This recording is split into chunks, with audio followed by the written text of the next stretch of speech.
अमावस्या के दिन आपको लगता है कि हमारे पूर्वजों का उद्धार नहीं हुआ, हमारे पूर्वजों का कल्याण नहीं हुआ, कहीं अधोगति में कोई चला गया है, उसका बस एक बार, रोज नहीं जरूरत है, प्रतिदिन जरूरत ही नहीं है, महीने में एक बार अगर अमावस्या के दिन भी आपने चंदन के थोड़ा सा चंदन अगर मेरे देवाधिदेव महादेव को 7 स्थान पर समर्पित किया है।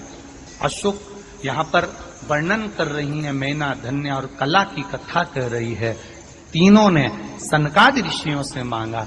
चंदन भगवान को अति प्रिय होता है और चंदन ही एक ऐसा होता है जो पितरों को भी प्रिय होता है, जिसका स्पर्श मात्र लगने से पूर्वजों का कल्याण हो जाता है।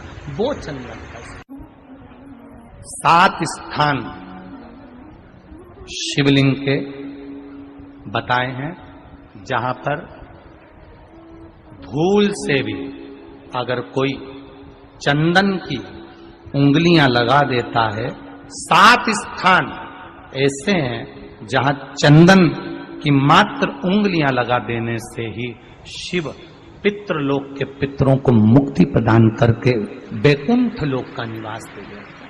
7 स्थान, और वो 7 स्थान जो चंदन के बताए गए हैं। पहला, भगवान देवाधिदेव महादेव के शिवलिंग पर चंदन का लेपन। समझ लेना जरा बहुत अच्छे से। आपको लगता है स्वप्न में कोई मुर्दे दिख रहे हैं, या कोई जल रहा है, या कोई मर रहा है, या कोई चला गया है, ऐसा भय लगता है। बच्चों को मानी भेजूंगी ऐसा हो जाएगा, पति को मानी भेजूंगी ऐसा हो जाएगा, कोई हमारे कोई गलत तो नहीं कर रहा है।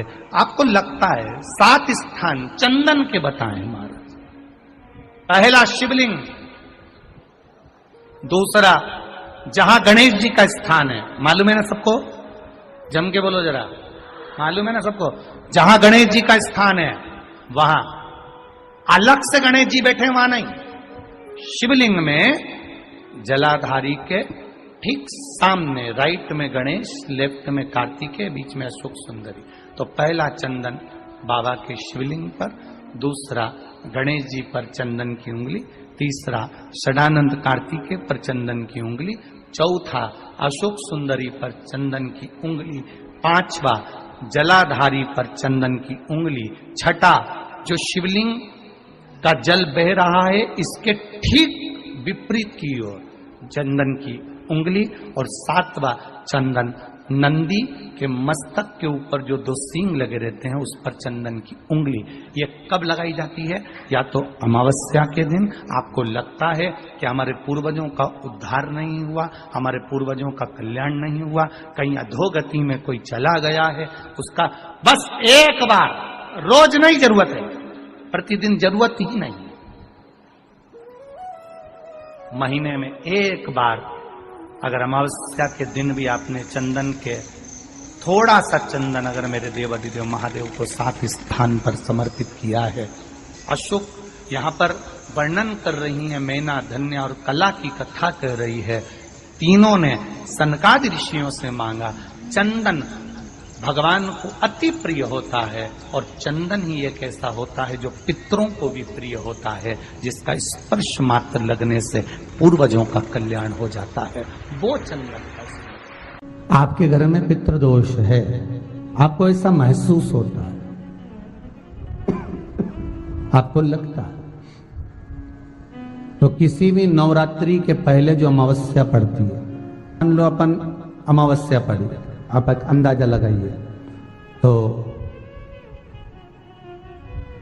जिस दिन अमावस्या रहे उस दिन चावल की कटोरी में एक कपूर का टुकड़ा रख दीजिए महाराज, छोटा सा, और कपूर का टुकड़ा रखकर उस कपूर को दरवाजे के बाहर कटोरी में ही, चावल रखी हुई कटोरी में ही उसको पितरों का स्मरण कर कर जला दीजिए।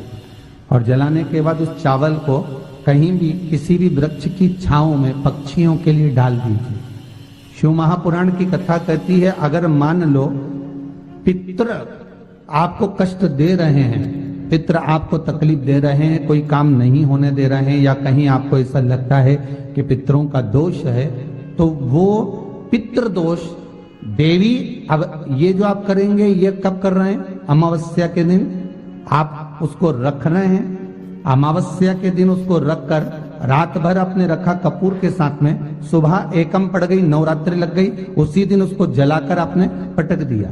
अर्थात उससे देवी और पितृ इन दोनों का आशीर्वाद जो प्राप्त होता है तो घर में से पितृदोष समाप्त होकर लक्ष्मी की वृद्धि प्रारंभ हो जाती है, कार्य में सिद्धता आ जाती है। मान लो अगर पितृदोष है तो करो, नहीं है बड़े अलमस्ती से रहो, तो ये पितृदोष का स्मरण।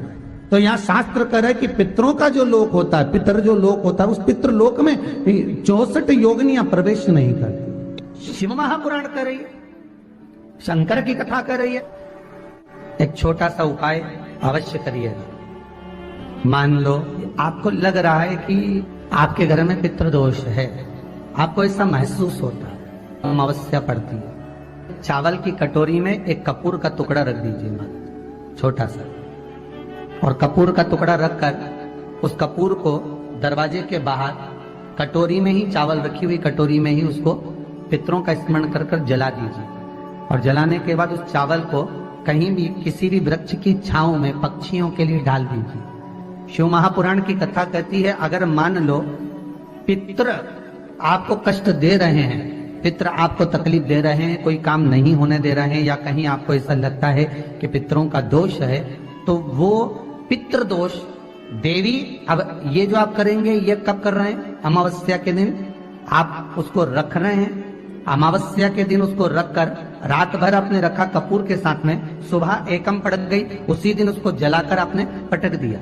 अर्थात उससे देवी और पितृ इन दोनों का आशीर्वाद जो प्राप्त होता है तो घर में से पितृदोष समाप्त होकर लक्ष्मी की वृद्धि प्रारंभ हो जाती है। अमावस्या के दिन प्रदोष काल में, प्रदोष के समय पर, प्रदोष काल में शाम के समय पर जाकर किसी भी नदी, तालाब, बावड़ी, कुआं, कहीं ना कहीं जो आपके पास में हो, वहां पर एक घी का दिया, बत्ती का मुंह दक्षिण की ओर कर कर अवश्य जला कर जाना, सारे पितृदोष समाप्त हो जाएगा।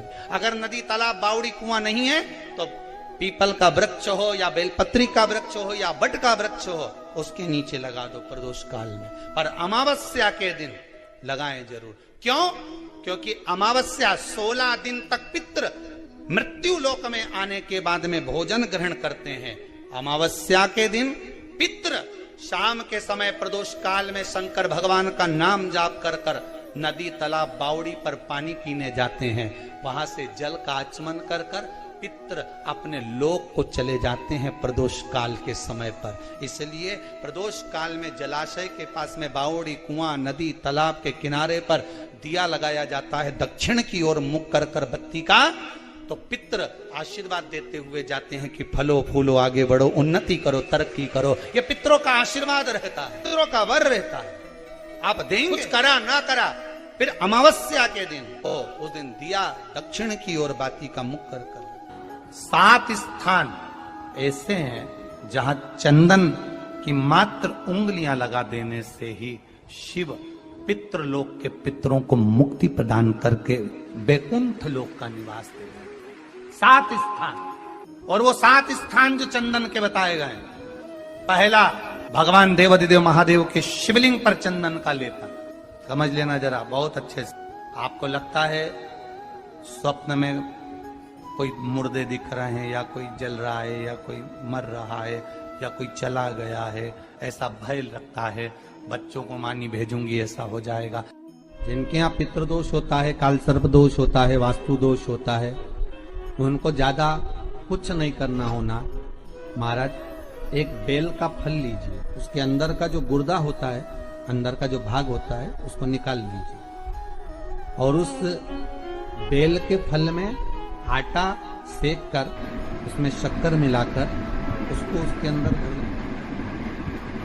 अमावस्या के दिन सुबह 10 बजे से पहले उसको अपने घर में घुमाने के बाद में जिसको काल सर्प दोष बताया है, पितृदोष बताया है, या वास्तु दोष का स्मरण बताया है, घर में सब दूर घुमाकर अपने परिवार का हाथ का स्पर्श कराकर पीपल के पेड़ के नीचे का खड्डा खोदकर उस बेलपत्र के उस फल को दाब दीजिए। महाराज केवल एक अमावस्या करना रहता है, पितरों के दोष से मुक्ति मिलती है और हमारे घर के कार्य सफल होना प्रारंभ हो जाता है। पति को मानी भेजूंगी ऐसा हो जाएगा, कोई हमारे कोई गलत तो नहीं कर रहा है, आपको लगता है। 7 स्थान चंदन के बताएं, बाबा के शिवलिंग पर, दूसरा गणेश जी पर चंदन की उंगली, तीसरा षडानंद कार्तिकेय पर चंदन की उंगली, चौथा अशोक सुंदरी पर चंदन की उंगली, पांचवा जलाधारी पर चंदन की उंगली, छठा जो शिवलिंग का जल बह रहा है इसके ठीक विपरीत की ओर चंदन की उंगली, और 7वां चंदन नंदी के मस्तक के ऊपर जो 2 सींग लगे रहते हैं उस पर चंदन की उंगली। ये कब लगाई जाती है? या तो अमावस्या के दिन आपको लगता है कि हमारे पूर्वजों का उद्धार नहीं हुआ, हमारे पूर्वजों का कल्याण नहीं हुआ, कहीं अधोगति में कोई चला गया है, उसका बस एक बार, रोज नहीं जरूरत है। 4 दिन दुकान अच्छी चले, बाकी के समय बैठना पड़े, समझ लेना पितृदोष।